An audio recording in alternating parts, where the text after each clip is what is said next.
Alô, alô! Fala Brasil, fala Piauí, Amapá, Goiás, Santa Catarina e Rio de Janeiro. Fala Niterói, Miguel Pereira, Parnaíba, Laranjal do Jari, Catalão, Joinville e São Gonçalo, que hoje, dia 22 de setembro, que é quando nós estamos gravando esse programa de Disrupções de hoje, completa 131 anos. Meus parabéns, minhas felicitações a cidade de São Gonçalo, que é onde eu trabalho, tenho a minha vida profissional, apesar de não morar nessa cidade. Que fala em todos os rincões desse país que não é de Deus nem do diabo, é da gente. Sem rodeios e nem floreios. Se você quer ouvir obviedades, opiniões rasas e sem conteúdo, não recomendo esse podcast. Agora, se você quer mais que informação, se você quer opinião embasada em dados, análise crítica de fato e comprometimento com a sua inteligência, vê ao lugar certo e pode ouvir a gente sem medo. Disrupções é mais que um podcast, é uma necessidade dos dias atuais. Dias conturbados, turbulentos, nebulosos e enigmáticos. E é por isso que estamos aqui, para entender essa distopia que se tornou o Brasil e, quem sabe, ajudar a transformá-lo. E, como de costume, vou chamar aqui meu parceiro de todos esses episódios, dessa empreitada, o mais disruptivo dos comentaristas políticos do mundo, meu querido Tony Dias. Fala, Tony! Fala, pessoas desse mundo aí que nós estamos vivendo. Hoje é o Mundo 10º programa. caótico. Hoje é o 10º. Oi? Hoje é o 10º Hoje é o programa. 10º, hoje é o 10º episódio nosso aí, né? E a turma Merecemos tem. uma festa. Depois a gente vai ter aí uns comes e bebes. Só para nós dois aqui que, né, nossa equipe é essa, né? Então, Tony, olha só, hoje nós temos assim algumas coisas a discutir. Então gravamos aí nessa semana do dia 22 de setembro e ontem tivemos um fato que foi muito comentado aí na imprensa brasileira, mas que não é o fato principal da semana. Mas nós temos que tocar nele, né, porque justamente é um fato que envolveu, né, o mito da extrema-direita brasileira, Jair Bolsonaro. Então, ontem, Tony Dias, Jair Bolsonaro, Jair Messias Bolsonaro, já que ele gosta de, né, ter essas, né, rompantes aí religiosos, né, foi abrir a 76ª reunião da Assembleia Geral, né, da ONU, da Organização das Nações Unidas, né, como de hábito, o presidente brasileiro, o representante brasileiro, não necessariamente o presidente, mas o representante brasileiro, ele abre todas as sessões da Assembleia das Nações Unidas, da ONU, né? Não porque sejamos o país mais importante no cenário político internacional, ou na diplomacia internacional, mas pelo simples fato de ter sido o nosso chanceler naquele momento, o Oswaldo Aranha, o primeiro que assinou a ata de fundação da ONU. É só esse motivo, meus queridos e minhas queridas, né? Não é porque o Brasil é o suprassumo da política, da geopolítica internacional, não é porque, né, o Oswaldo Aranha foi o primeiro que assinou a ata de fundação da ONU. Então, por conta disso, né, a lista segue a lista de intervenções segue a ordem, e a ordem é quem assinou primeiro. Então, foi o representante brasileiro. Então, justamente o representante brasileiro é o que fala em primeiro, né, na Assembleia da ONU. E o nosso Bolsonaro, o Bozo, né, fez um discurso lá, que nós não vamos aqui entrar em pormenores, porque, de fato, não tem muita coisa de representativa, né? Inclusive, nós vamos tratar um pouco mais, vamos dissecar um pouco mais esse discurso quando a gente falar da Paralelolândia, né? Porque esse discurso está mais para Paralelolândia do que discurso político de fato, né? Mas 3 coisas nos chamaram a atenção. O primeiro foi o imenso isolamento político em que o Brasil se meteu em relação ao resto do mundo na questão da pandemia. Você vê, no dia anterior o Bolsonaro tinha estado com o Boris Johnson, primeiro-ministro aí do Reino Unido, e o Boris Johnson, de fato, jogou ele para os leões. Falou: você não tomou vacina não, Bolsonaro? É óbvio que o Boris Johnson sabia que o Bolsonaro não tinha tomado vacina, colocou para expô-lo ao ridículo. E no ridículo ele caiu. Segundo ponto, acho que nos chamou a atenção do discurso do Bolsonaro foi a tentativa desesperada dele de usar aquele palco, né, a Assembleia das Nações Unidas, para tentar atrair investidores, tentar convencer os investidores internacionais de que o Brasil é um bom negócio, já que eles estão abandonando o país a cada dia, né? E a terceira coisa que nos chamou a atenção, assim, que nos chama a atenção, é a imensa, enorme, incomensurável irrelevância do Brasil no cenário diplomático internacional, né? Já que a notícia do dia, e é essa que nós vamos dar repercussão, porque o discurso do Bolsonaro não merece, assim, nenhuma análise mais profunda, de fato, né? A notícia do dia, talvez a notícia da semana, foi o risco de colapso do sistema imobiliário chinês. Isso sim foi a notícia. Isso sim é o fato a ser analisado com seriedade, né? Não o discurso de um presidente que não mais governa e que está contando os dias para deixar o cargo, seja pelas eleições ou por outras vias, né? Então, aqui não vou perder meu tempo, nem gastar o tempo de vocês, analisando, né, o discurso do Bolsonaro, né, assim, mais profundamente, ou de forma séria, porque, né, como eu já disse, isso é perda de tempo, né? Agora, no caso realmente que nos interessa aqui analisar, como tantos outros, mas vamos nos focar em primeiro lugar nessa questão da China, alguns pontos também nos saltam os olhos, né? Tony, amigos e amigas aí que ouvem e nos veem no podcast Disrupções. Primeiro ponto que eu acho que nos salta aos olhos: o modelo de capitalismo chinês não é imune a crises, né? O capitalismo chinês, apesar da China ser o motor da economia mundial hoje, né, onde se produz, né, é um modelo de capitalista baseado em investimento estatal, onde tem um peso do Estado muito grande, né? Não é também nada novo na história da humanidade, né? Na história do capitalismo, em outros momentos, em outros países, o Estado entrou como motor da economia em algum momento, né? Mas talvez a dimensão da economia chinesa, sim, seja uma questão que outras não tiveram na história do capitalismo. E ela provou que não é mesmo esse capitalismo ao modo chinês, né? Não é imune a crises. Por quê? Né? Justamente porque a lógica do lucro, que é a lógica em que se baseia todo o sistema capitalista, e aí não é nenhum julgamento moral, não, o capitalismo existe para isso. Existe para gerar riquezas e lucro, né? E não dividir igualitariamente essas riquezas. Essa é a lógica do sistema, não é, e aqui não cabe assim, né, muita discussão em relação a isso, né?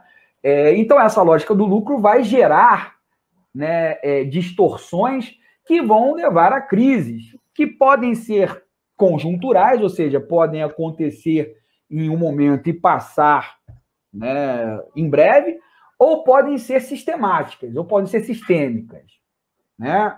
Então, é importante a gente colocar aqui. A gente não sabe se essa crise que se avizinha, né, que pode começar no sistema imobiliário chinês, será uma crise conjuntural ou uma crise sistêmica. Mas, com certeza, crises sistêmicas virão, e o epicentro será a China, já que é o epicentro da economia mundial hoje. Então, não, ninguém aqui pode se iludir perante isso. Ou seja, em algum momento a economia chinesa ela vai colapsar e, colapsando, ela vai levar o mundo todo de rodão, né? Outra coisa que me chamou a atenção, Tony, não sei se chamou você a atenção, é a ironia de vermos os agentes do mercado, incluindo alguns jornalistas, né, vários, não só alguns, vários jornalistas que, né, sempre defenderam livre mercado, né, desestatização, né, toda aquela ortodoxia liberal e tudo mais, né, tinha aquela questão que no governo Fernando Henrique, os pilares da economia, né, defendiam isso, quase que suplicando, Tony, ontem eu ouvi alguns analistas, todos eram unânimes de que o governo chinês deveria investir para salvar uma empresa que é privada, apesar de gigantesca, mas é uma empresa privada, né? Essa empresa Evergrande, com sede lá em Shenzhen, que é uma grande empresa que tem mais de 200 mil funcionários, né? E que justamente o Estado chinês, o governo chinês, tem que botar dinheiro ali, injetar dinheiro para não deixar quebrar. Uhum. Eu me pergunto, né? Cadê, para onde foi o discurso neoliberal? Esse neoliberalismo, né, que é tão defendido pela equipe econômica do governo Bolsonaro, mas que está caindo em desuso no mundo. Está caindo em desuso. Né? E o terceiro ponto, Tony, antes de passar a bola para você, né, para você ajudar a gente a entender essa questão, é justamente assim, entender quais os impactos uma crise com o epicentro na China pode ter no mundo, mas especificamente aqui no Brasil. E aí eu pontuo algumas coisas, né? Essa crise vai se dar num ramo dessa Evergrande. Essa Evergrande é um grande conglomerado, mas tem um ramo que é baseado na Constituição Civil. E a Constituição Civil, Tony, né, funciona com base numa commodity que a nós é muito cara, muito abundante aqui no Brasil, que é o minério de ferro. Então, gente, né, meus amigos e minhas amigas, Tony Dias, imagina, a China é o que mais demanda minério de ferro do Brasil, justamente para lidar com essa bolha, que na verdade é uma bolha imobiliária que existia na China, tanto é que está estourando agora, para alimentar essa bolha imobiliária, você precisa desse minério que é aqui no Brasil. Se a China deixar de demandar esse minério aqui no Brasil, do Brasil, por exemplo, de outros lugares, mas estamos falando aqui especificamente do Brasil, o que isso vai ter de reflexo na economia brasileira? Vai ter um setor da economia brasileira que vai quebrar. E não é um setor desimportante, que envolve Vale do Rio Doce, envolve Gerdau, envolve CSN. Eu só estou falando de 3 das principais empresas brasileiras, né? Que tem assim na sua carteira aí de comércio, né? De negócio, tem a China como uma principal parceira. Imagina quebrando Vale, CSN e Gerdau. E outras médias e pequenas que também trabalham aí nessa questão da extração do minério de ferro. Então, olha só, esse setor seria o primeiro afetado. Obviamente, isso, na nossa análise, iria aprofundar a crise econômica no Brasil. Para conter essa quebradeira, essa crise, o governo, né, apontaria com mais retirada de direitos dos trabalhadores, os que aí não restam. Imagina só, os que restam são pouquíssimos direitos, se você vê lá, né, o que foi alterado da CLT, né, obviamente, a primeira vítima seriam esses direitos. Politicamente, eu estava até discutindo com o Tony, acho que ontem ou anteontem, o que politicamente isso pode acontecer, né? Isso poderia tanto desestabilizar o governo atual, o governo Bolsonaro, como fortalecê-lo. Fortalecê-lo como? Né? Bom, você tendo inflação, mais desemprego, você leva o país à beira de uma convulsão social. Isso pode, obviamente, fazer prevalecer uma visão dentro das classes dominantes brasileiras, da qual o governo Bolsonaro é o avatar, né? Como o Tony gostou de definiu aí, né, fora na nossa conversa, né? Poderia fortalecer uma visão de que o país necessitaria de um governo forte e ditatorial. E o candidato aí de imediato para esse governo forte e ditatorial seria o que já se candidatou a isso, que é o nosso Bozo, né? Gente, então, assim, nós aqui dos Disrupções achamos que essa pauta é muito mais importante que o discurso da ONU do Bolsonaro, que o dedo do Queiroga, o dedo do meio do Queiroga, que a pizza que o Bolsonaro comeu na rua em Nova York.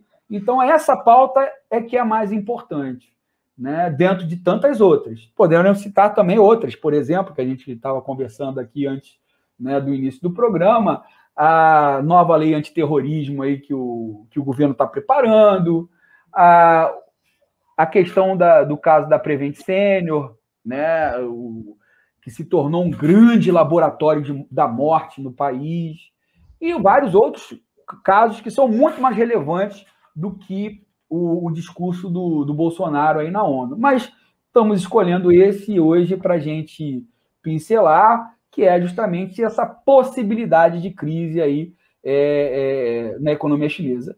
E, Tony, aí, depois desse editorial, eu passo a bola para você também ajudar a desembolar esse meio de campo, que está muito embolado, né, meu parceiro? Bicho. Está muito embolado. Entender o Brasil do século XXI, o Brasil de 2021, o Brasil de governo Bolsonaro, onde não tem nenhuma estrutura, é complicado, porque o que vai acontecer com a Evergrande, caso o calote, porque o que vem ser isso? A Evergrande tem que pagar até amanhã uma dívida 300? de 83 bilhões de reais. A dívida dela total é de 300 bilhões. E é uma empresa que ela atua no mercado de construção civil, ela atua no mercado de prestação de serviços, ela atua no mercado do futebol também, ela faz contratação de grandes jogadores. É uma grande, vamos dizer assim, uma grande empresa mesmo, deve estar aí entre as mais 20 mais importantes do planeta, até em questão de valor de mercado. O que isso impacta no Brasil diretamente? A gente já está vivendo já uma crise econômica sem precedentes. O que vai acontecer em pouquíssimo tempo no Brasil, caso não seja feito nada, e aí você vê, semana passada ou essa semana, que o tempo e espaço é tão curto que a gente nem lembra, aumentaram o IOF para poder subsidiar lá a Bolsa Família do Bolsonaro, para ele poder pleitear uma reeleição. Você está tendo aí o resultado aquele relatório semanal da Focus, relatório do mercado, já prevê aumento, se eu não me engano, é a 27ª atualização, tendendo a ter inflação chegando a próximo de 2 dígitos. O Copom já vai aumentar a taxa de juros básicos, que pode chegar até o final do ano na casa de 2 dígitos. Mesmo o PIB esse ano tendo um crescimento, a projeção do PIB do ano que vem tende a ser próximo de zero.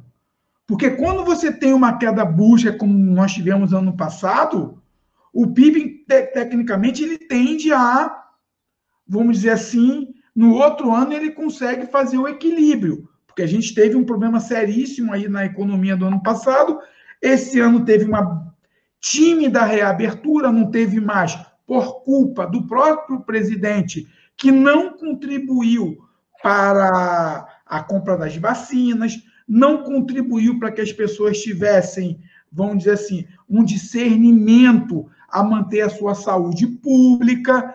Então, tudo isso aí o presidente fez ao longo do tempo. optou pela política econômica de Paulo Guedes ultraliberal, que privilegiou o câmbio a mais de R$ 5. A gente está com o câmbio a mais de R$ 5 desde o ano passado. Há mais de um ano que a gente está com o câmbio acima de R$ 5. Acabou com o estoque regulamentar de comida em 2019.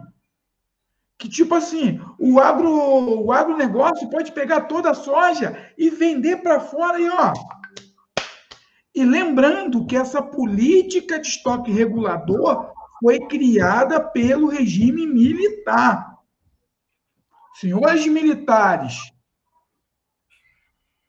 pensem, vocês estão compactuando para uma desgraça, para um hecatombe econômico. O cenário não é positivo.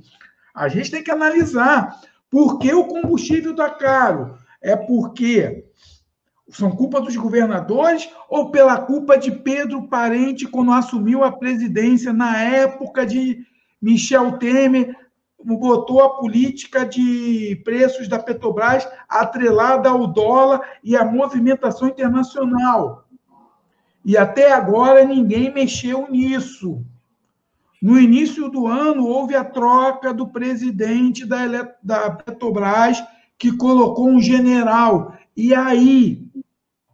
Então, a gente está vivendo uma crise tão grande que essa crise da Evergrande, como pontuou muito bem aí o Léo, ela vai impactar diretamente nas nossas principais empresas, que é a Vale, a CSN, a Gerdau, outras tantas. Aí aquela questão, será que o governo chinês vai querer se meter nisso? Aí é uma dúvida que eles vão desenvolver lá. Por quê? A gente tem que entender que toda a nossa economia hoje, ela é toda atrelada à economia chinesa, bicho. Ela é toda atrelada. A balança comercial brasileira, ela é toda atrelada à importação e exportação. Enquanto a China importa nossos minérios, vamos dizer assim, nossas commodities, além da commodity de minério, a commodity de alimentos, a commodity de proteína animal, a gente importa tudo isso manufaturado de lá. Então, há uma balança comercial. Imagina se a China parar de importar. Está entendendo? Então, o movimento que nós estamos vivendo hoje no Brasil é um movimento muito perigoso. A gente tem a crise energética, que já está acontecendo. Diga...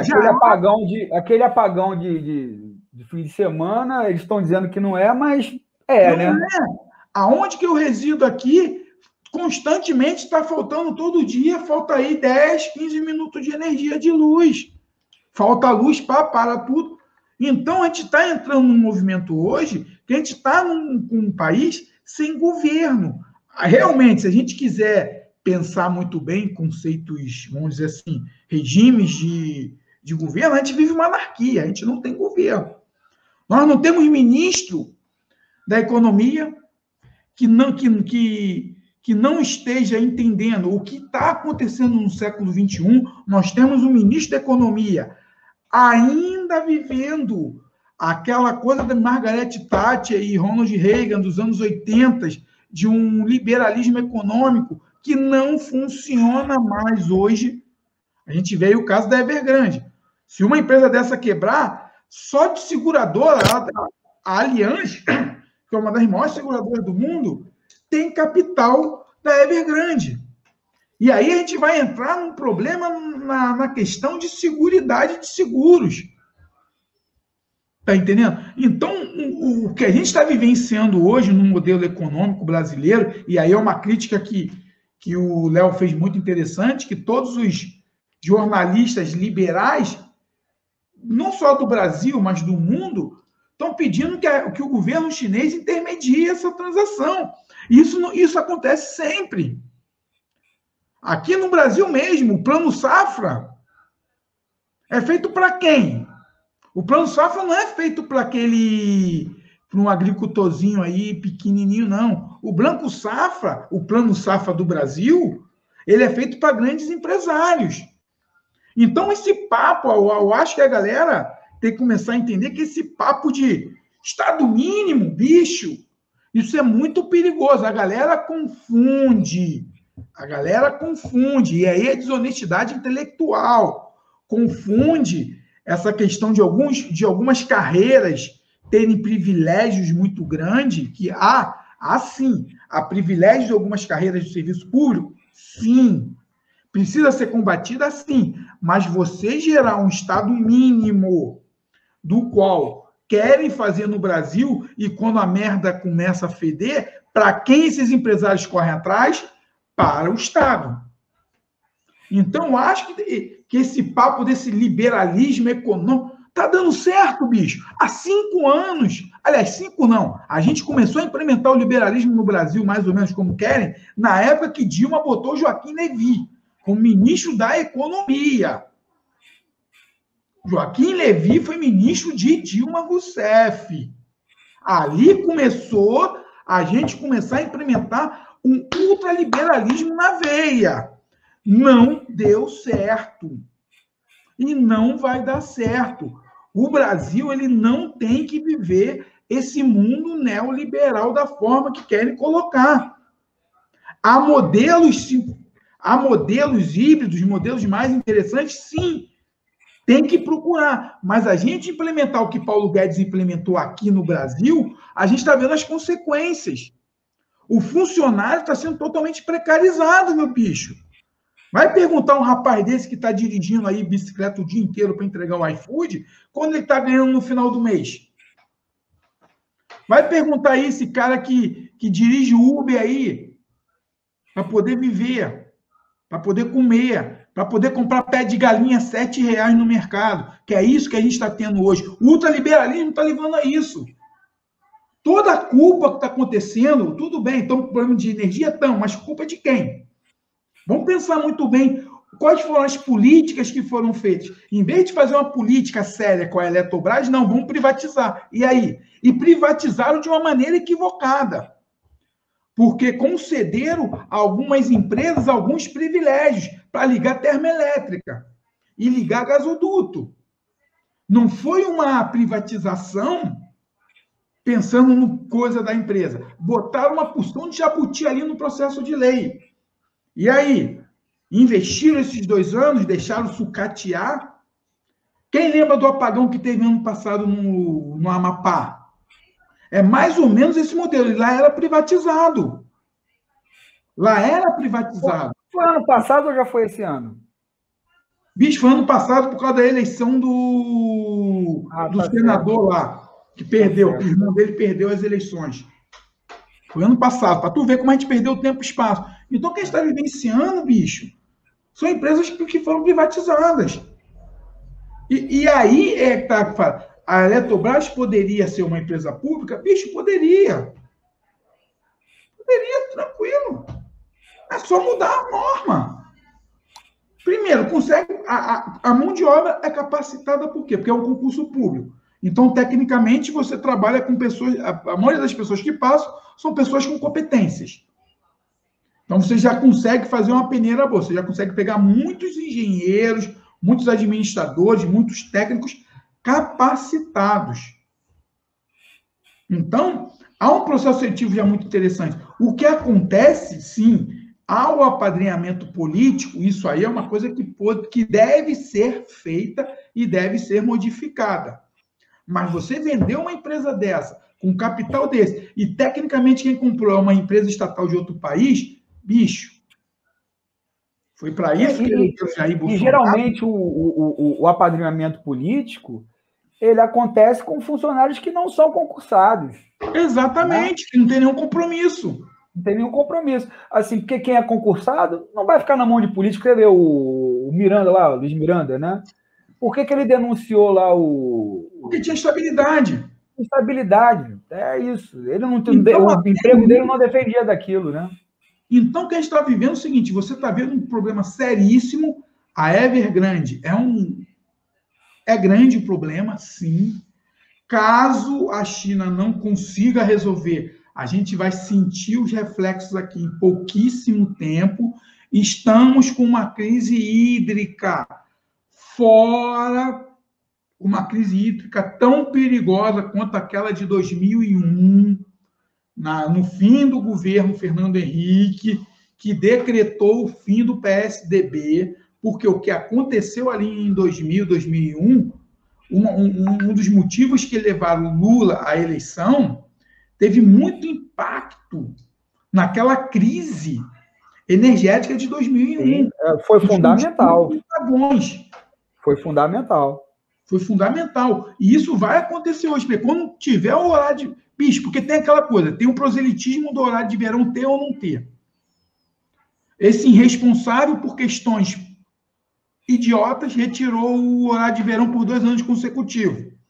Esse é o 3º ano. Se retirar, não sei o que vai acontecer. Não sei. O problema é gravíssimo. A gente está entrando num período quando o pobre já está sentindo o reflexo. O pobre, os 20 milhões que estão passando fome, já estão sentindo essa política ultraliberal. Não é culpa da pandemia, porque se fosse culpa da pandemia, nós não teríamos essa maluquice toda, não. Nós teríamos já igual os outros países aí que cresceram. A culpa do ultraliberalismo. O que acontece no Brasil hoje é que, se não fosse a pandemia, nós estaríamos com os mesmos problemas econômicos, porque nós não temos governo. Talvez um pouco menos... Talvez um pouco menos, números um pouco menos alarmantes, mas... A gente não teria... Léo, vou falar uma coisa para você de coração. A gente não teria só o problema sanitário, mas o caos financeiro, ele seria... não. Por quê, bicho? Nós não temos governo, nós não temos política. Se você chegar hoje para o Paulo Guedes, qual é a política? Eleger Bolsonaro em 2022.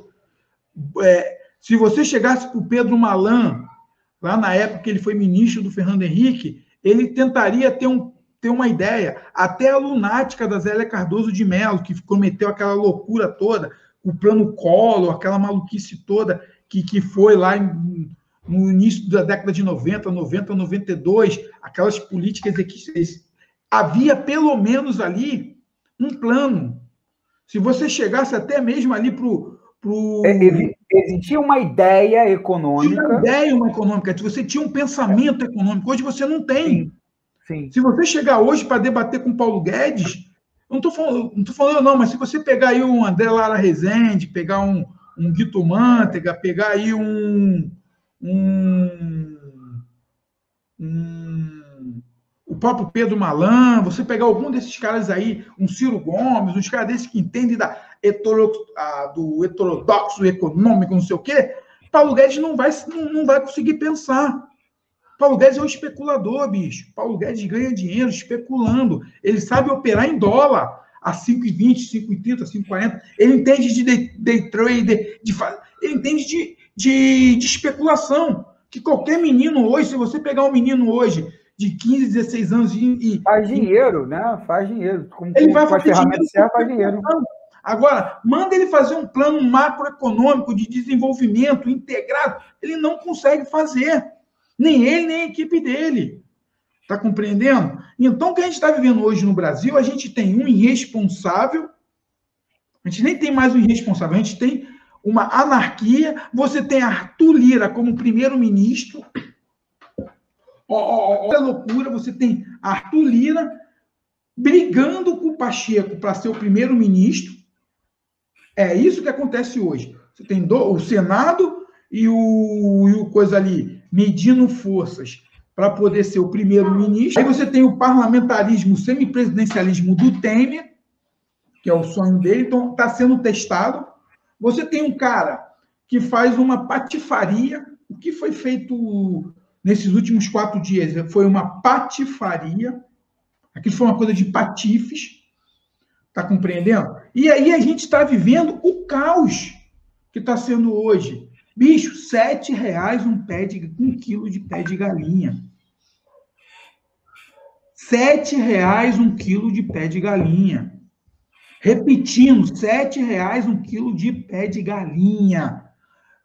Tem uns amigos lá em Brasília, R$20 a sobra de frios, R$21 o quilo da sobra de frios. Olha o que nós estamos vivenciando hoje. A loucura, a segurança alimentar do brasileiro. Então, essa crise que, caso a Evergrande, olha só, o mundo é conectado, caso a Evergrande não solucione o problema dela, isso vai ter um impacto muito grande no Brasil. E nós não estamos, rapidinho, nós não estamos preparados. Nós não estamos preparados por quê? Porque o governo, a sua política econômica, não deu base para isso. E o grande problema é quando você tem aumento do IOF, que impacta aonde? Que impacta o imposto de operações financeiras, que vai impactar no investidor, por exemplo, você que é dentista, vai comprar uma cadeira hoje, você vai ter um impacto ali no IOF, porque você não vai ter ali os 20 mil reais para comprar cadeira. Você vai pegar essa cadeira, vai parcelar em 48 vezes e você vai pagar um IOFzinho. A sua cadeira que ia sair a 20, já vai aumentar aí mais um barãozinho. Se eu não me engano, saiu de 3,5% para 4,5% IOF. Você que é um pequeno construtorzinho, você que é um pequeno vendedor que tem aí uma lojinha de venda de frutas, você vai pagar mais IOF para cada transação financeira, bicho. Então, aonde que esse covarde do Paulo Guedes pegou? Pegou justamente no pequeno empresário. E os grandes empresários não vão investir também, porque ninguém vai querer pagar 1% a mais de imposto. Olha que cara covarde, covardia. Para não ter retorno, inclusive, né? Covardia. Tony, mas assim, mesmo vamos supor, né, que o governo chinês socorra a Evergrande, né, que resolva a situação lá da empresa e tudo mais. Mesmo assim, pelo que eu tenho lido dos analistas econômicos que estão, né, por dentro mais da situação do que eu, por exemplo, né, muito provavelmente a economia chinesa, mesmo se o governo, né, der o socorro à Evergrande, a economia chinesa não vai crescer a partir de agora o mesmo que crescia, que cresceu até então. Né? Então, mesmo com o socorro, o impacto virá. Né? O impacto pode ser menor ou maior, mas ele virá. Então, assim, de qualquer forma, o Brasil, pelo que você está colocando, e eu concordo plenamente com você, o Brasil, justamente pela deficiência da equipe econômica que comanda, né, a política econômica brasileira, por não se preparar, por não saber, não entender nada de macroeconomia, né, entender sim de especulação, entender, ele ganha dinheiro, ele sabe ganhar dinheiro, isso é óbvio, né? Mas assim, como não entende de política pública, que a questão é isso, ele é um gestor público, ele não entende de políticas públicas, né, para gerar o crescimento para todos. Essa que é a questão. Porque economia se trata disso, né? Como você produz a riqueza e como você a distribui. Né? Isso é economia. Pelo menos lá nos manuais de economia que eu já li na minha vida, tá assim. Ele não entende isso. Ele entende como se lucra. Isso ele entende.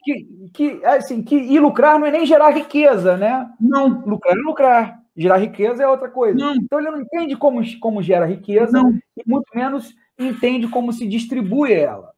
Então, nós temos um incompetente na pasta da economia. Nós já tivemos ministros da economia que tinham linhas, que era um keynesiano lá, que era o Guido Mantega, né, um neo-keynesiano, vamos colocar assim. Tivemos um liberal, né, que era o Pedro Maran, né, o mesmo o Joaquim Levy, mas que entendiam de política econômica. Então, eles vinham, olha, isso aqui, se eu fizer, vai dar M. Né? Isso aqui vai dar M, ou não vai dar M. Então, eu não posso cruzar essa linha. o Paulo Guedes não entende disso? Não, bicho, o Paulo Guedes não. O cara, se você pegar aquele malucão lá, o Delfim Neto. Poxa, Delfim Neto com o Mário Andreasa, que foi ministro da Economia na época do governo militar, bicho. Mário Henrique Simonsen. Marco Henrique Simonsen, Celso Furtado. Tá entendendo? Você pegar até o pai desse cara aí, que é o avô do Roberto Campos. Porra, você tem pessoas, e eu tô falando de pessoas que têm pensamento de direita, não tô nem falando de pensamento de esquerda nem nada, não. O Celso Furtado não tinha pensamento de direita, mas os outros todos tinham, né? Os outros tinham, então eu não tô nem entrando no mérito ideológico, eu tô falando o seguinte, Paulo Guedes, ele não consegue entender. Ele não consegue entender, além disso, ele é um preconceituoso. Tu pode ver que aquela reunião ministerial do dia 22 de abril, bicho, aquilo vai entrar para a história. Quando ele diz, olha só, se a gente der dinheiro para pequeno empresário, o governo quebra, a gente tem que dar dinheiro para rico. Ele disse isso, não fui eu que estou falando, ele disse isso.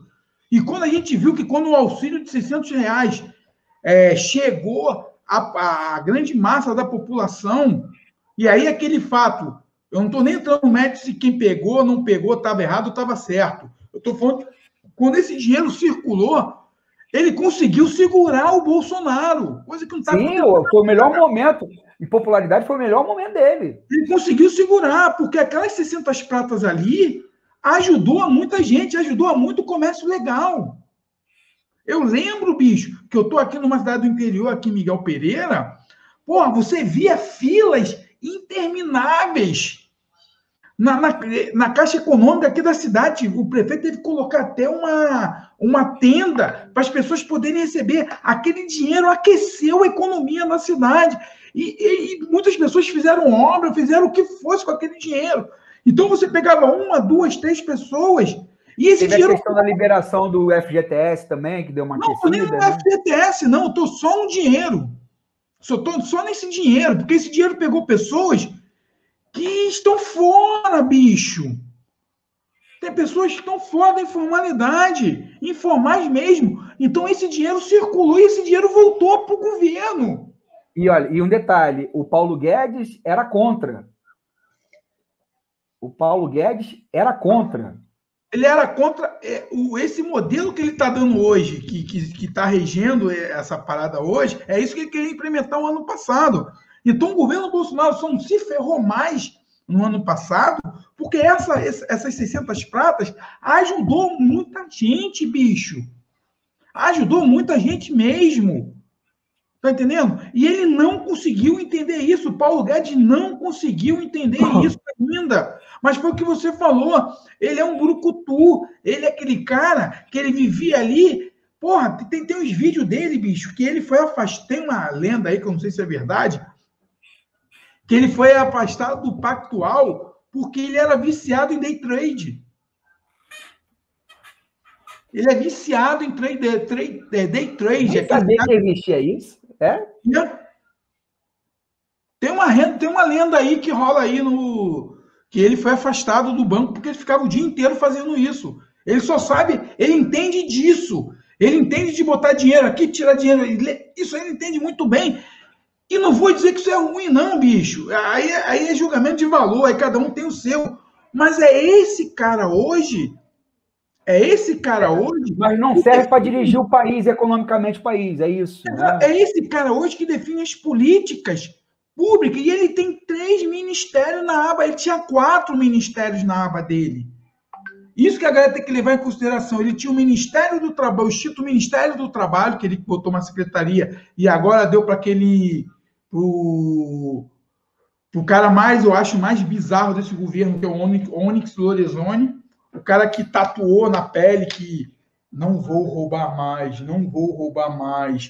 tá entendendo? Não vou fazer mais caixa 2, tatuou na pele, que é o ministro do Trabalho, que até agora não fez nada, tá entendendo? Criou a carteira verde e amarela, tá entendendo? Que não adianta, bicho, não adianta você reduzir o dinheiro dos empregados. O próprio Henry Ford falava na época da Revolução Industrial, e eu estou falando em Henry Ford, um capitalista sanguinário, aqueles capitalistas do início do capitalismo mesmo. Não é esse capitalismo capitalista que a gente tem hoje aí, não, do MBL. Foi um capitalista mesmo, um cara que criou o capitalismo. Se meu empregado não tem condições de comprar um carro, o Ford T, então não serve para nada o capitalismo.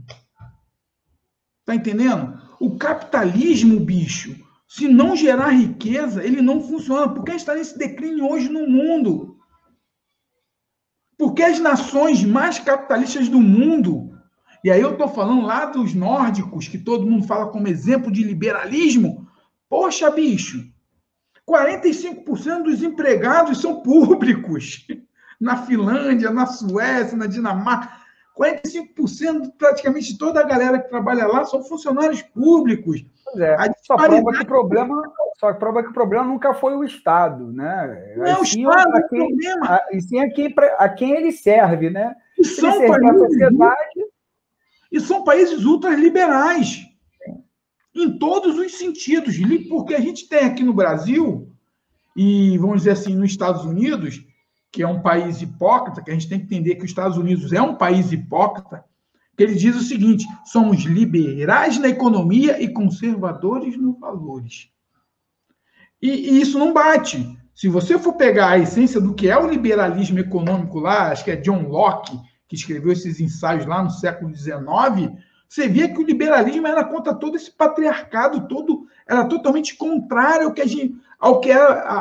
ao pré-estabelecido. Ele era totalmente contrário ao conservadorismo da época.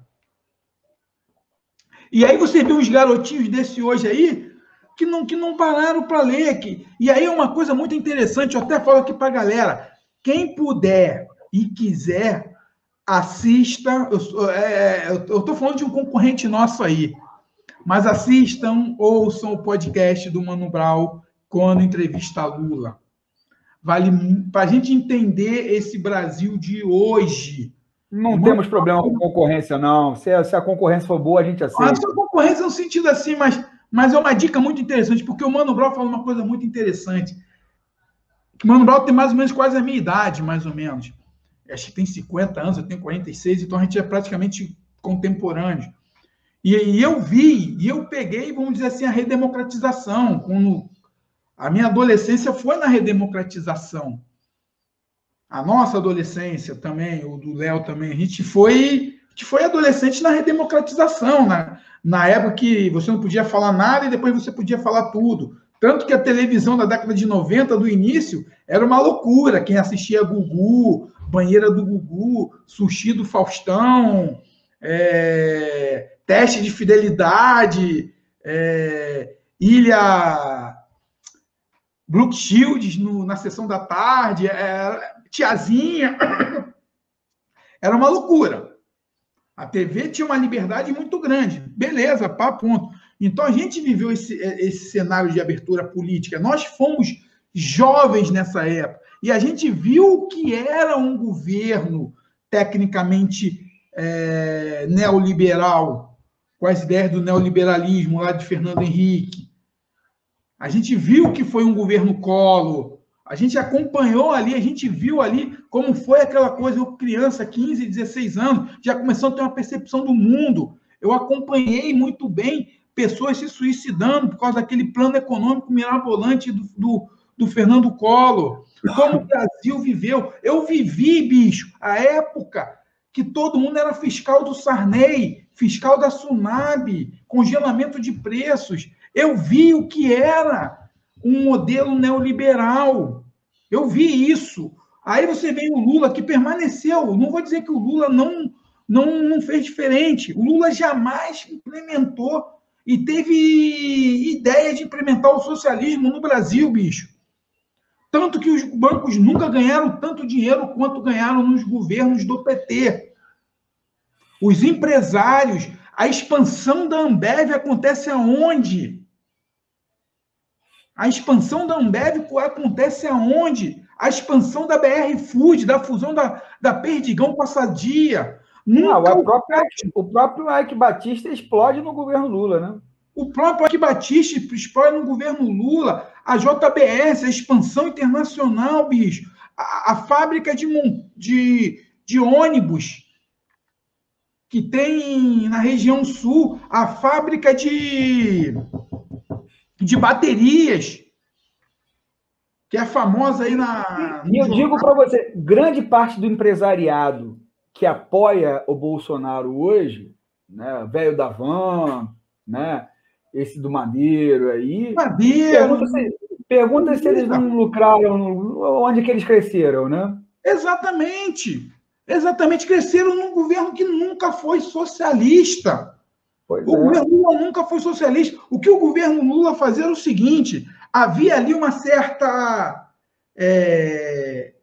consciência um pouco social, porque tinham vários teóricos ali que viviam a questão social e que começaram a, tipo assim, poxa, a gente pode aqui aproveitar aí e dar um pouquinho para essa sociedade.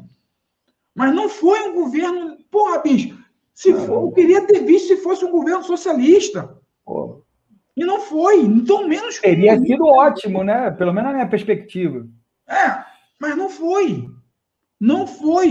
Então, o que a gente vive hoje, Léo, esses próprios empresários aí, a galera do agronegócio, eu odeio o Lula. Por que, bicho, você odeia o Lula? Não tem muita razão, né? Quanto essa galera pegou de financiamento no BNDES?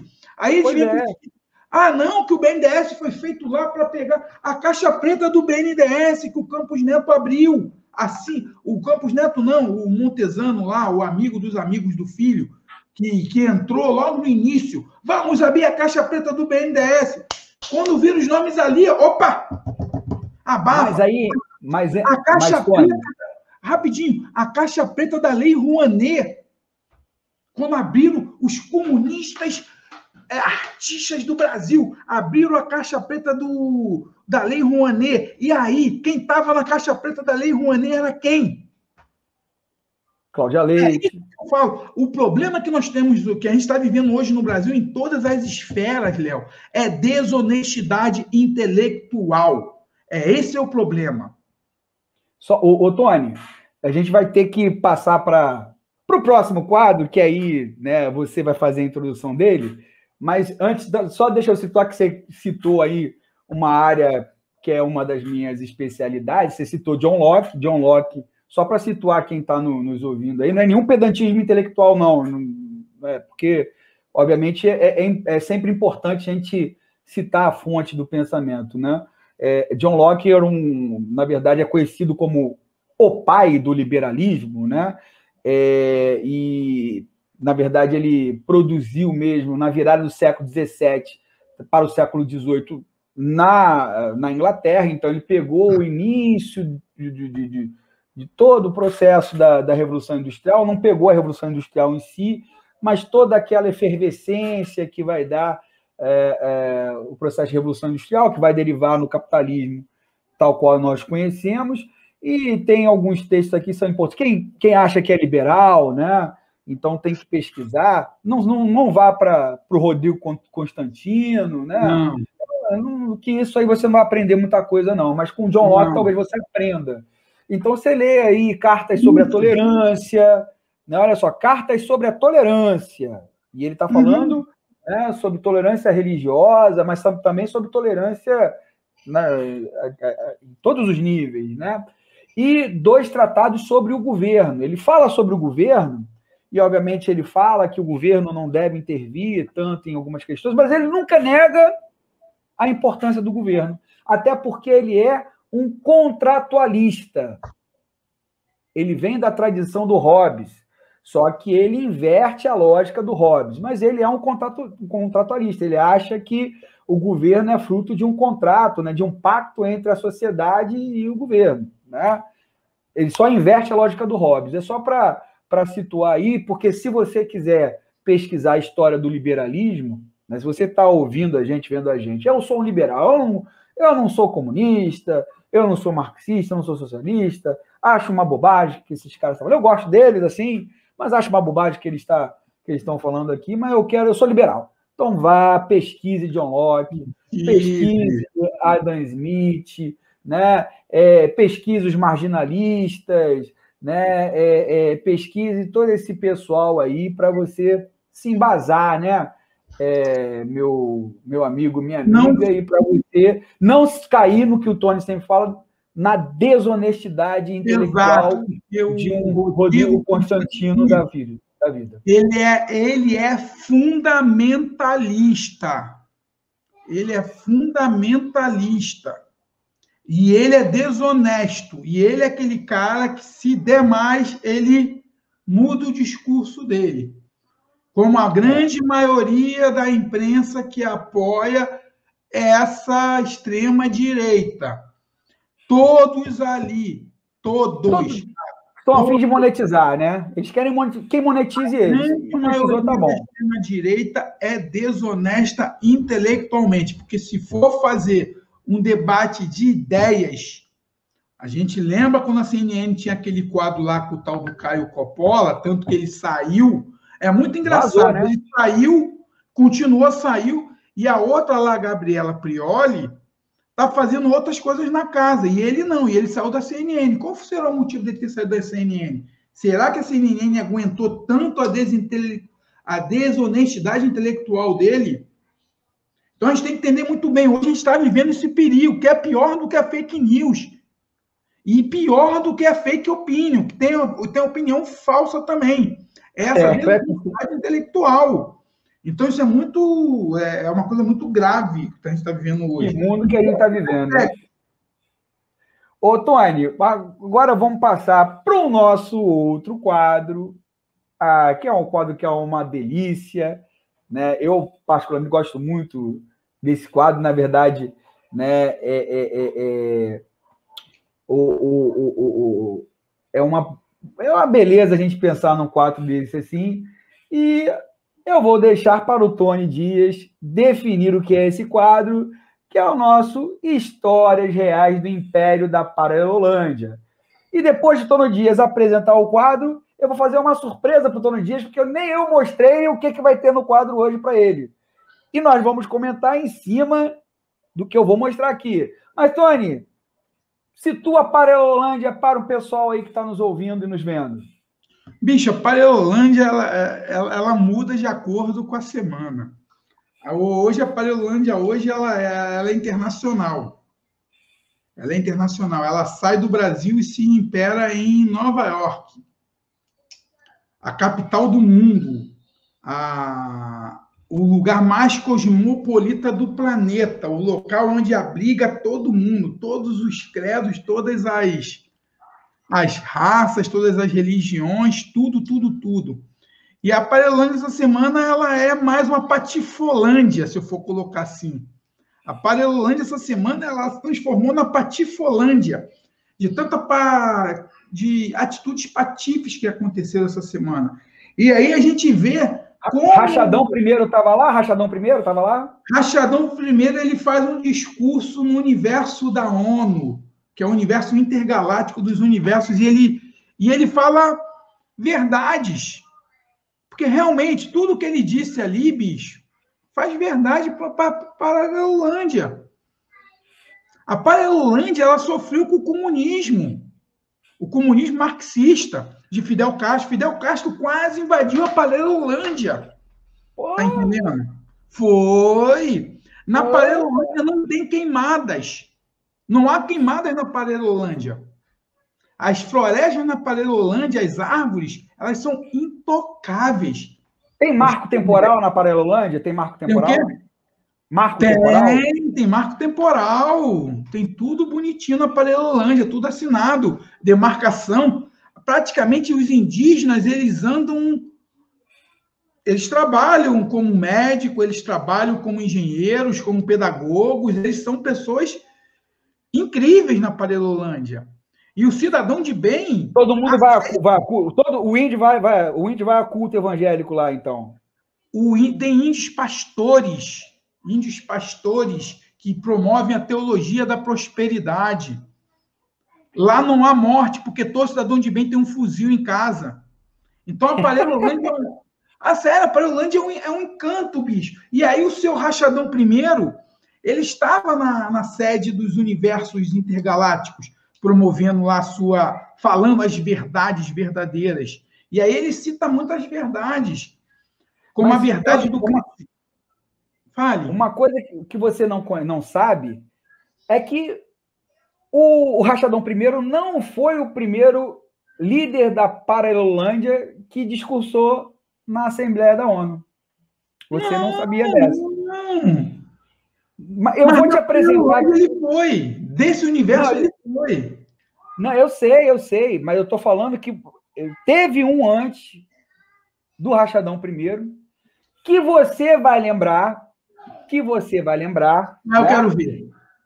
E que, a partir de. E eu acho que teve um discurso com mais substância do que o discurso do Rachadão. Dília, mas o Rachadão não falou mentira. Olha só, se você não. mentira...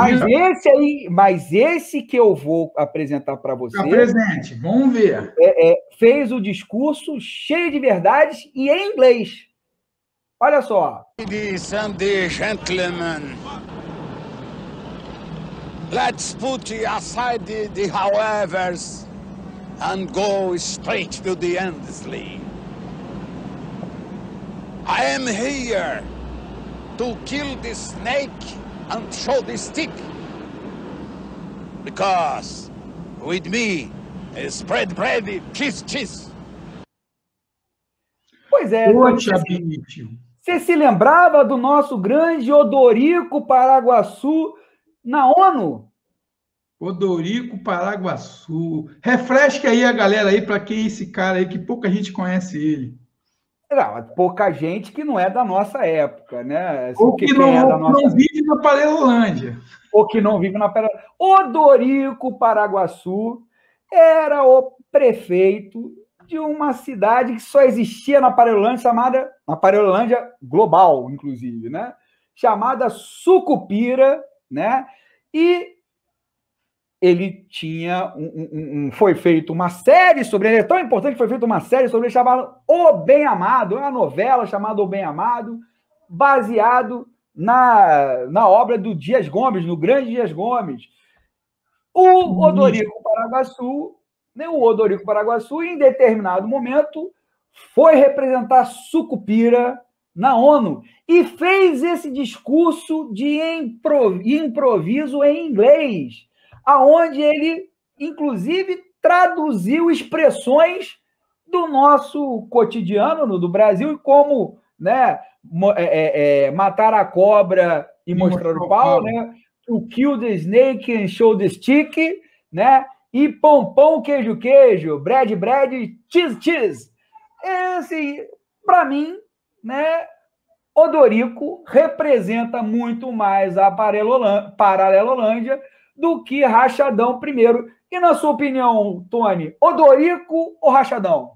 Pô, bicho, aí são coisas um pouco diferentes. O Odorico, por mais... Aí eu vou até sair um pouco do deboche e tentar analisar de uma forma mais careta. O que acontece? O Odorico Paraguaçu, ele é um fisiologista. Ele é desses deputados fisiologistas, aquela coisa toda, mas ele não beira com o fascismo.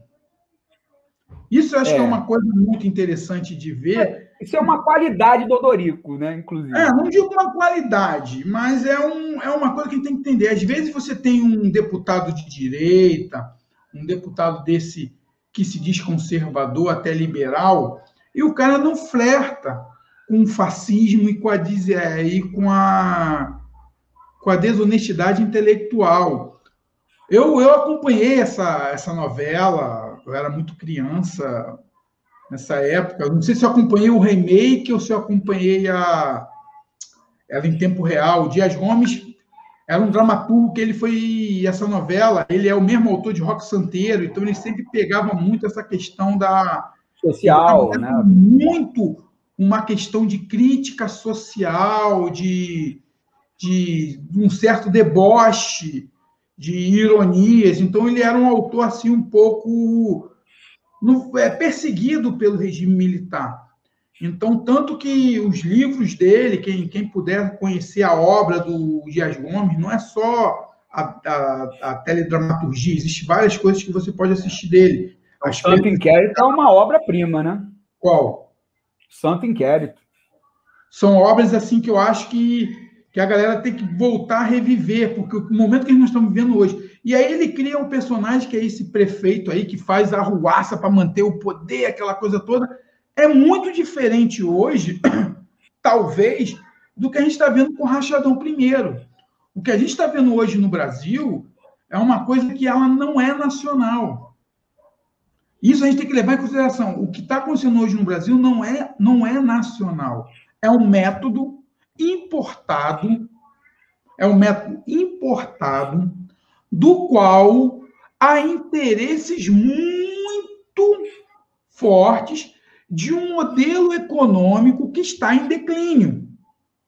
Que se a gente for analisar de uma forma, e aí tem toda uma questão, por exemplo, esse modelo desenvolvido pelo Steve Bannon de comunicação, ele está sendo vendido para vários lugares do mundo. Essa coisa que a gente está vivendo hoje no Brasil não é exclusivamente do Brasil. É um fenômeno mundial. O que o Rachadão foi fazer ali, ele não foi ali para fazer um discurso estadista. Ele foi ali porque ali seria... E aí é uma coisa que a gente tem que levar em consideração. E entender muito mais do que está aqui na mesa. Ele foi ali para ser um garoto propaganda, porque hoje, querendo ou não querendo, ele é maior do que o Trump. Dentro dessa loucura toda, dessa maluquice toda de desonestidade intelectual, de mentiras, pode reparar ali o que ele fez. Ele fez um discurso para quem é extrema-direita no mundo. Porque se você for pegar os jornais, e aí é uma coisa muito interessante você entender o que a imprensa está dizendo, e vamos começar pela imprensa brasileira. A Globo, o que a Globo fez? Sentou a porrada nele o tempo inteiro. E a Globo ela ganha muita audiência com isso. Por quê? Porque praticamente, e aí é uma análise que eu estou fazendo, uma análise fria, sem viés de confirmação. O que acontece? Praticamente todo mundo que tem um viés progressista, um campo mais à esquerda, vai assistir a Globo. Porque foi porrada o tempo inteiro. Tu vê o Otávio Guedes com aquelas piadas dele super rápidas. O que é uma contradição, né? Porque a esquerda, o campo progressista, passou assim de 64 até hoje baixando lenha na Globo. Até a eleição do Bolsonaro. Até a eleição do Bolsonaro. Quando o Bolsonaro muda o ano, a esquerda passa a compartilhar praticamente todos os vídeos que você vê aí. 64 não, 65 foi quando a Globo surgiu. Então aí você vê toda essa questão. Então você vê a Globo batendo. A CNN ontem tentando, tipo assim, normalizar, tentando trabalhar em cima de um fato, tentando trabalhar em cima do fato, mas ela sabendo que ali o discurso ali havia certas contradições. O discurso ali não foi um discurso para vender o país. Não, ali foi um discurso de um cara que queria se comunicar, toda a narrativa que foi feita, porque a gente tem que entender o seguinte, tudo foi feito pelo método, bicho. E aí é uma questão que eu falo até para a rapaziada aí, comece a estudar o modelo do que é o QAnon. O QAnon é o que rege esse modelo, essa teoria de conspiração, ela é replicada no mundo inteiro. Isso não é um fenômeno só de Brasil. Isso está acontecendo na Argentina, na Polônia, na Inglaterra, na Alemanha, nos Estados Unidos, no Zimbábue. Aonde que for está acontecendo isso. É uma coisa comunicacional, é um método comunicacional. Então, acho que a gente tem que sair um pouco da essência, o que a gente tentou fazer hoje aqui, sair do personagem, da semiótica que está sendo oferecida e começar a ir para um outro caminho. Quando você vê aqueles caras comendo pizza, ali você tem várias versões de um próprio fato. A Globo falou que aquilo era ridículo, mas se você for analisar as redes bolsonaristas, que é a rede que interessa a eles... Estão aplaudindo. cena, aquele que cara bonito. era simples. Mas ninguém falou que ele só foi comer ali porque o restaurante proibiu ele de entrar. Está compreendendo? Então a gente está vivendo aí uma... Eu não gosto dessa palavra, que essa palavra se vulgarizou, narrativa, mas a gente está vivendo guerra de versões. Que eu acho muito mais saudável do que a narrativa. A narrativa é uma coisa que não deve ser colocada nessa coisa. A narrativa é uma outra... É uma figura de linguagem, é um estilo totalmente diferente do que está sendo usado. A gente está vendo guerra de versões. O que eu vou contar para a minha tribo? Então, isso mostra, por exemplo, tu imagina um jovem lá na Polônia que vê um líder contra o sistema, que não quis tomar vacina na Polônia porque a vacina tinha um chip e esse chip ia reprogramar ele, e ele vê que o líder dele, o principal conservador do mundo, que está lutando contra a Amazônia, que não está deixando os americanos chegarem aqui, né, que está lutando contra Joe Biden. Joe Biden não se encontrou com ele, bicho. Como está sendo vendido para os Estados Unidos? Então, tipo assim, eu acho que é uma coisa muito interessante. O Rachadão I, ele passa a se tornar uma figura exótica no mundo, porque até então, lembra do Ahmadinejad, do Irã? Lembra lá daquele outro Gaddafi, malucão? Tu lembra os discursos inflamados lá do Fidel Castro, quando estava lá na ONU? O próprio Chaves, né? Hugo Chaves, foi na ONU que o outro falou, por que não te calas? Lembra essa porra do espanhol? Sim. Por que não te calas? Falou para ele. Então, tipo assim, ele acaba se tornando uma figura, e aí ele deixa de ser um presidente, chefe de uma nação, para se tornar um personagem a ser perseguido, aonde você tem esse coisa, porque você tem que entender o seguinte, está chegando no Brasil, bicho, o que eles representam é uma coisa chamada o movimento. É um movimento, é um fundamentalismo que não é conservador, mas eles estão se apropriando de um fundamentalismo religioso. Tanto que ele falou o quê? Quem for cristão, mulher e criança, eu dou. Então o cara é muçulmano. Primeiro ele reafirmou que é tolerante, né? Ele reafirmou a questão da tolerância, que é luta contra o racismo e tudo mais, e depois ele falou que só vai aceitar do Afeganistão mulher, criança, juiz, ele botou juiz no meio, né? E cristão. Sabe quantas pessoas são cristãs no Afeganistão? Eu fui procurar saber, bicho. 0,0004% da população do Afeganistão. Olha a tolerância dele, né? Então, você está falando numa escala aí de 15 mil, que é uma comunidade pequenininha lá que... Está entendendo? Então, você vê uma grande arbitrariedade no discurso desse cara. Então, ele ontem, o que foi feito ali, ele não foi falar para o mundo, ele não foi falar...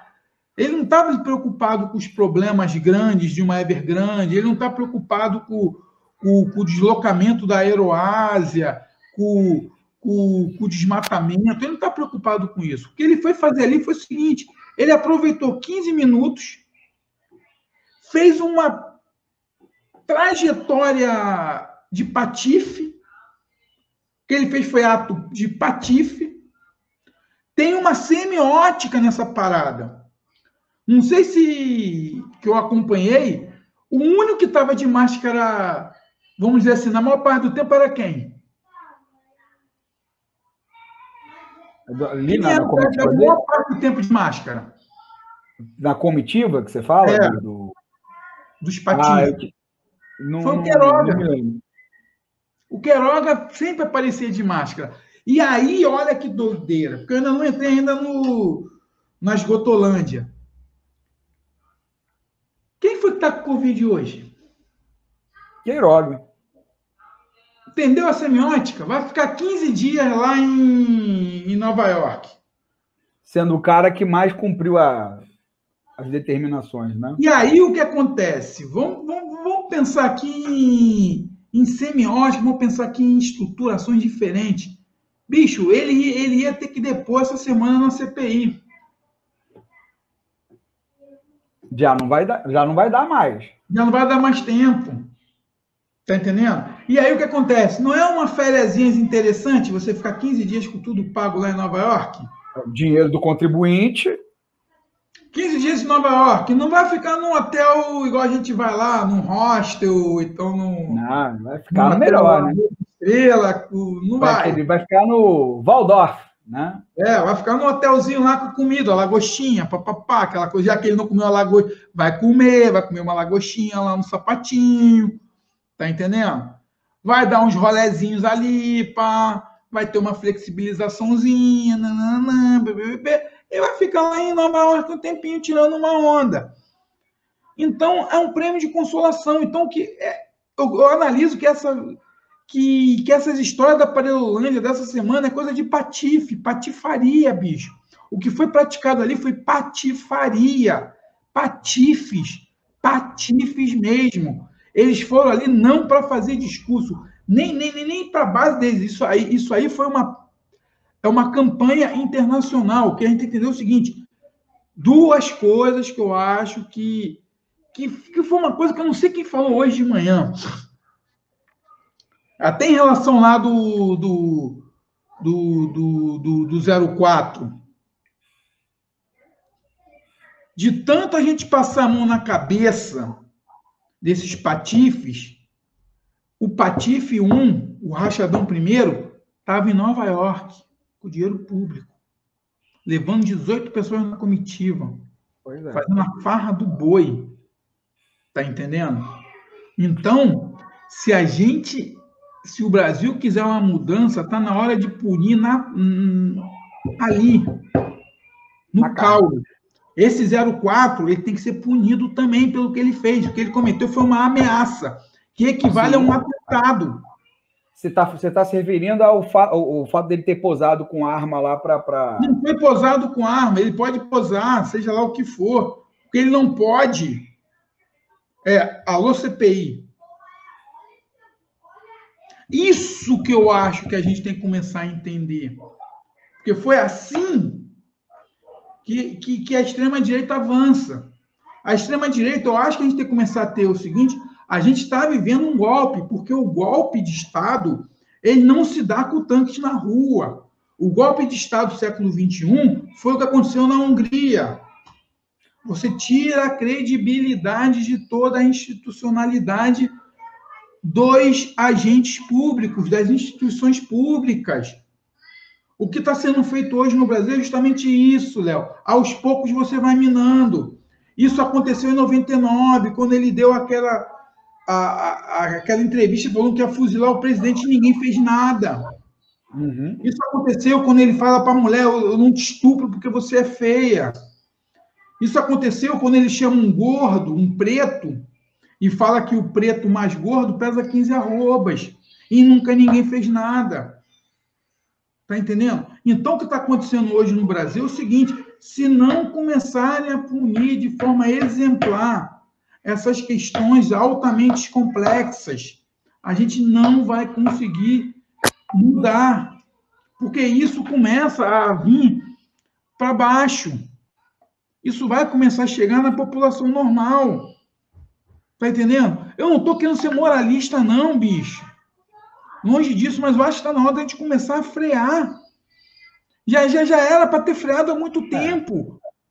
Já era para ter freado há muito tempo. A gente está vivendo um universo completamente esquizofrênico, bicho. E isso é resultado da Parelolândia. A Parelolândia está esquizofrênica, porque ela está deixando todo mundo esquizofrênico, meu camarada. Está complicado você viver no Brasil hoje, em 2021. Tá entendendo? Está complicado. É muita porrada. É foda. Mas vamos. Temos que prosseguir, Tony Dias, né? Já estamos indo para o final de mais esse episódio do podcast. Peguemos aí o nosso buraco de minhoca de volta para o mundo real, para sair da Paralelolândia. E eu não sei se posso classificar isso como mundo real, não sei, né? Mas vamos agora para o nosso outro quadro, que também já virou clássico, que é o quadro Pobre de direita. Também é uma delícia fazer o pobre de direita. Por quê? Porque é um quadro pensado, né, originalmente para tratar de problemas, assim como a Paralelolândia também, né, obviamente, mas é para tratar de problemas sérios de uma forma mais leve, com humor, né, para tentar suavizar um pouco temas que são espinhosos, temas que são caros a nós, que precisam ser tratados, mas não precisam ser tratados de uma forma sisuda. Então, olha só, a gente sempre faz esse aviso antes do quadro, né? Não se sinta ofendido, né? Caso você se identifique com o que está sendo dito aqui, porque a gente não faz esse quadro para te ofender, para te agredir. A gente faz esse quadro pensando, convidando você, né, a uma reflexão, a que reflita. Não necessariamente para mudar o seu pensamento, mas para refletir. Né? Para você mudar alguma coisa, você tem que refletir, né, sobre o problema. Né? Então, o pobre de direita é um convite a essa reflexão. E o nosso mantra desse quadro é: você pode ser de direita, de esquerda, liberal, conservador, progressista, o que for. Você só não pode ser fascista, você só não pode ser reacionário e você só não pode ser ignorante. Então, o pobre de direita é esse convite à reflexão. Mas, Tony, né, não sei se você está antenado, com certeza você está antenado. Essa semana é a semana que marca o centenário do patrono da educação brasileira, Paulo Freire. Paulo Freire, um educador que revolucionou a educação no mundo ao criar um método de alfabetização para ensinar as pessoas a ler e escrever. Um método baseado na experiência de cada um, na experiência social e também na experiência, né, de vida de cada um. Né? Então, o que o Paulo Freire dizia é que a pessoa precisa, antes de tudo, saber ler o mundo. Né? Então, se ele sabendo ler o mundo, ele pode aprender a ler e a escrever também. Né? E ele, obviamente, é autor de diversos livros, diversos ensaios, diversos artigos. Vamos citar dois, são os mais conhecidos aí, que é o Pedagogia do Oprimido e Pedagogia da Autonomia. Inclusive, eu acho a da autonomia mais até relevante, no meu ponto de vista de educador, né, do que a pedagogia do oprimido. Né? Mas são ambas obras assim que qualquer um que trabalha com educação, em algum momento, tem que se deparar, tem que ler. Né? Eu sou da área de educação e eu acho que qualquer obra, qualquer método, qualquer teoria está sujeita a crítica. Então, você criticar quem quer que for não é crime. Muito pelo contrário. Né? É uma necessidade. Então, tem que criticar Paulo Freire também. Como tem que criticar Marx, como tem que criticar Lenin, como tem que criticar Mao Tse-tung, Adam Smith, Karl Popper, Roger Scruton, que é um autor mais do campo do conservadorismo, né? Você tem que criticar todo mundo, mas para isso você tem que ler, entender os argumentos de cada um. Para dizer, não, isso eu concordo, isso eu não concordo e concordo por causa disso. Né? Mas o pobre de direita, Tony, ele resolveu ser, nessa semana, que é a semana do centenário do Paulo Freire, e resolveu que ele é PhD em Pedagogia e Educação. Não papo de ler. Já que é o centenário do Paulo Freire, então eu sou PhD de Pedagogia e Educação. Sou formado aonde? Pela faculdade do WhatsApp do tio, do WhatsApp aí da família. Não, eu sou PhD por causa de me formei no WhatsApp da família. Né? Aí o pobre de direita, inspirado por grandes expoentes da educação mundial, como Abraham Weintraub. Se lembra do Abraham Weintraub, que teve que sair fugido do Brasil, porque senão ia ser preso? inspirados pelo nosso excelentíssimo ministro da Educação, o senhor Milton Ribeiro, e inspirados principalmente por esse vídeo aqui do Danilo Gentili. Ele se sentiu gabaritado a fazer uma crítica demolidora à obra do Paulo Freire. Olha só qual é a crítica do pobre de direita, agora na voz, na pessoa do Danilo Gentili, ao Paulo Freire, hein? Olha só. Eu li algumas coisas do Paulo Freire e... Porque o Paulo Freire, Danilo, é um cara... Ele parece um estelionatário falando. O Paulo Freire... Calma aí, deixa eu colocar do início, que tá na metade. Preparar no ponto aqui. O vídeo começa agora, ó. Então, vamos falar de um assunto que eu gosto muito de debater com você, a gente até já falou disso. Só existe um brasileiro na lista dos 100 autores mais importantes nas universidades de língua inglesa. Estou falando dos Estados Unidos, Inglaterra, Austrália, Nova Zelândia. O nome dele é o educador Paulo Freire. E em 2018, você tuitou uma coisa que até hoje eu não entendi, que eu vou ler até para ficar claro, né? Para os que estão perguntando do enredo do meu novo filme, vai um spoiler. 2 garotos invocam a loura do banheiro. Ela aparece e causa mais estragos na escola do que o Paulo Freire. Você conhece o que o Paulo Freire fez? Eu li algumas coisas, eu não gosto das pessoas que defendem o Paulo Freire. Olha só o argumento. Eu li algumas coisas do Paulo Freire e... Porque o Paulo Freire, Danilo, é um cara... Ele parece um estelionatário falando. O Paulo Freire, as frases dele as ideias são muito cara. parecidas com a que você falou lá do Cortiço de Santo André. Ele acredita basicamente que a educação tem que ser feita pela vida das pessoas, que elas levam, e não uma educação falsa, uma educação... Esse é o método dele que é reconhecido no mundo inteiro, né?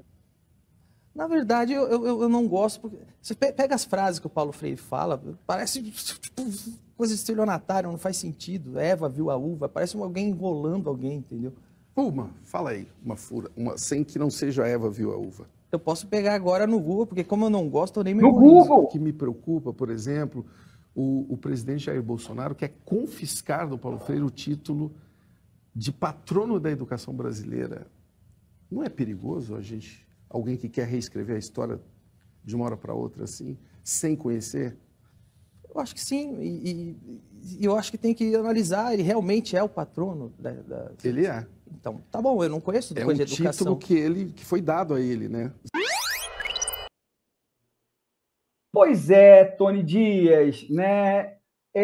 Quando a gente fala de desonestidade intelectual, né, nós falamos, eu acho que a síntese da desonestidade intelectual, nesse caso da extrema-direita, porque o Danilo Gentili é um cara, né, associado a isso, ele cresceu, inclusive, divulgando essas ideias, né, usando o humor para fazer isso. Nós estamos falando disso, né? Ou seja, qual é o principal argumento dele para criticar o Paulo Freire? Ele não gosta das pessoas que defendem o Paulo Freire.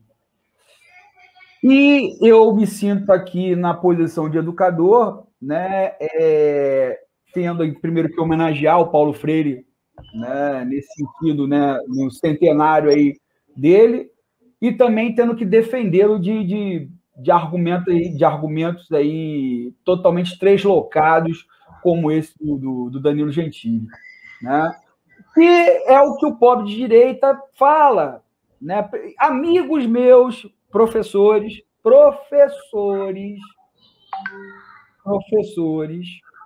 reproduzem esse discurso.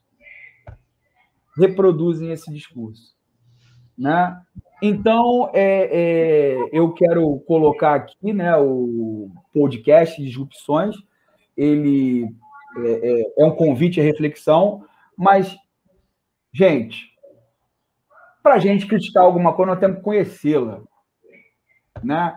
A gente não pode achar que uma visita ao Google, né, vai resolver as questões aí, enfim,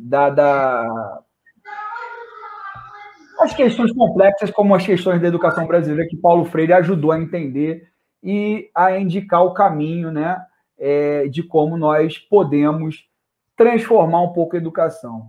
E como eu estava conversando com o Tony antes do início do programa sobre essa questão do Paulo Freire, e ele contando que tanto na escola da minha filha como na escola, ou uma das escolas que o filho dele já estudou, se utilizava qual método de alfabetização, Tony, por favor? Paulo Freire, construtivismo.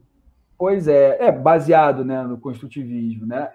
Pois é, tanto no colégio da minha filha, que é um colégio particular, não é barato, não é um dos mais caros também não, mas não é barato, como num colégio aí que o Tony já matriculou o filho dele uma vez, né, que parece que era um colégio bem conceituado,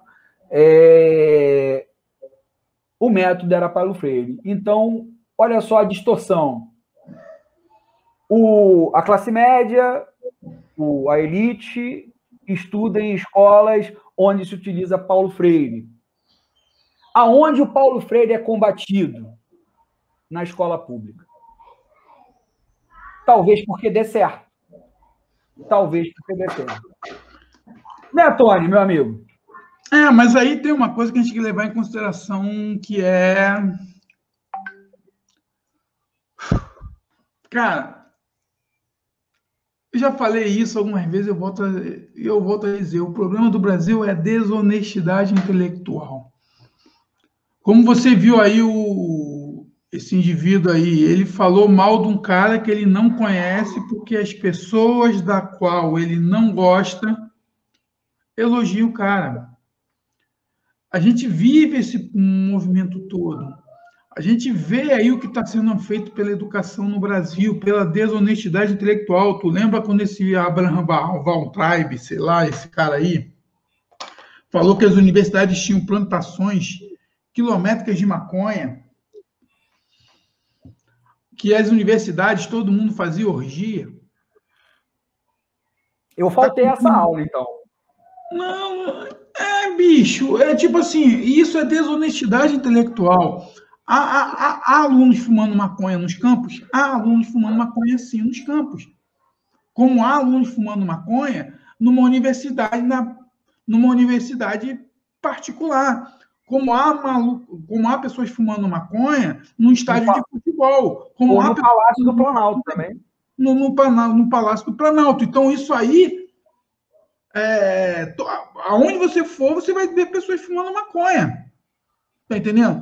Então, o que acontece? Ele pega uma coisa pontual e coloca isso como se fosse plantações de maconha nas universidades. Beleza, como há plantação de maconha nos apartamentos da Zona Sul. Então, o que a gente está vivendo hoje é desonestidade intelectual. Porque aquele cara que não foi para um ambiente universitário, talvez ele não conheça isso. Então, ele acha que aquilo realmente acontece. Vamos ver as festas da galera aí de medicina. Como são os trotes das festas de medicina, as chopadas de medicina. Vê se em algum momento ele falou das chopadas da galera de medicina, que são chopadas aí intermináveis. Teve até um menino, acho que uns 3 ou 4 anos atrás, que morreu numa chopada dessa aí, numa piscina. Lembra de um caso dela? Até um... Não é único, né? Não é único. Então, o que acontece é o seguinte... Tem gente que morre em trote. Tem, mas o que eu estou te falando é o seguinte, aí você vai falar que todas as chopadas da galera de medicina vai morrer alguém? É isso que eu estou falando. O que acontece é que a gente tem são essas pessoas que usam a desonestidade intelectual. Por quê? A nossa grande base, a galera que é de escola pública, não tem acesso, ela é educada, bicho, para obedecer. É lei de comando, obedeça, não questione. E aí, quando você tem um professor que da rede pública, que fala alguma coisa, que construa um pensamento um pouco diferente, esse professor, ele é tido como uma ameaça, comunista, essa parada toda. Então, você levar o pensamento para essa galera é complicado. De contrapartida, a elite bebe dessa fonte. É a escola Waldorf, não é? É Waldorf, tem essa escola? Tem. Cara, vai botar o filho numa escola dessa. É caríssimo. Vê se ali você vai ter ordem. A escola, o modelo da escola Parque no Rio de Janeiro. O próprio Instituto Anísio Teixeira, né? O Referências. Mas o Anísio Teixeira ele tem um viés ali progressista. Mas é da elite, da elite, você paga. É da elite, mas é uma galera que já compactua, que sabe que é esse modelo. Mas nessas outras escolas, Waldorf, a grande galera bota ali porque tem que colocar, bicho. Coloca porque é isso, e nem sabe que o modelo está sendo aplicado. Então, a gente está vivendo o problema que eu falo hoje que está acontecendo é desonestidade intelectual. Quando você vê essas figuras aí, eles são desonestos, porque eles sabem que não é isso. O Paulo Freire, bicho, quando o Paulo Freire surge, ele alfabetiza pessoas numa época onde o analfabetismo gerava na casa de 50% dos brasileiros. Está compreendendo a amplitude? Imagina você chegar na década de 70, década de 60, chegar naqueles lugares que eles chegavam, que ninguém sabia ler e escrever, você pegar esses métodos e você fazer essas pessoas saírem da ignorância, começarem a entender, pelo menos assinar seu nome, a ler alguns documentozinhos ali básicos. Então, essa desonestidade intelectual faz por quê? Porque a grande maioria não vai pesquisar. Pega um cara médio, um brasileiro médio. Tu acha que um brasileiro médio vai parar para ler alguns tratados, os livros do Paulo Freire? Não vai. Não vai. E tem gente que faz pedagogia que não lê também, não lê porque é preguiçoso. Sim. Como tem médico, e hoje a gente viu aí o médico aí que era diretor da Precisa, médico formado em grandes universidades. Tá aí, ó. Que fez um trabalho completamente duvidoso. É isso que eu estou falando. O que está acontecendo hoje no Brasil é a bodega da desonestidade intelectual, bicho. E não dá mais. Quando você ouve uma fala dessa aí, você vê que o cara realmente está sendo desonesto. E, no fundo, ele já deve ter até conhecido o método. Ele não é tão inocente assim, porque quem trabalha com comunicação, bicho, entende a parada. Tá entendendo? Quem trabalha com comunicação não é tão inocente. Não existe inocente. Não existe inocente. Você pode até ter pessoas ignorantes que não conhecem nada. Tá entendendo? Que compram até uma onda dessa. Às vezes, quando eu vejo as pessoas falando que é contra Paulo Freire, eu nem entro em debate, porque a grande maioria é pobre, coitado. Não entende, tá? É como se fosse um papagaio.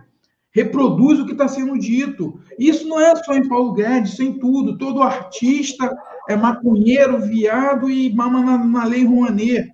Quando, na verdade, como mamava na teta, eram os filhos do presidente fazendo uma chatinha.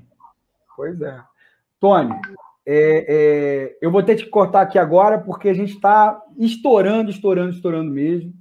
Né?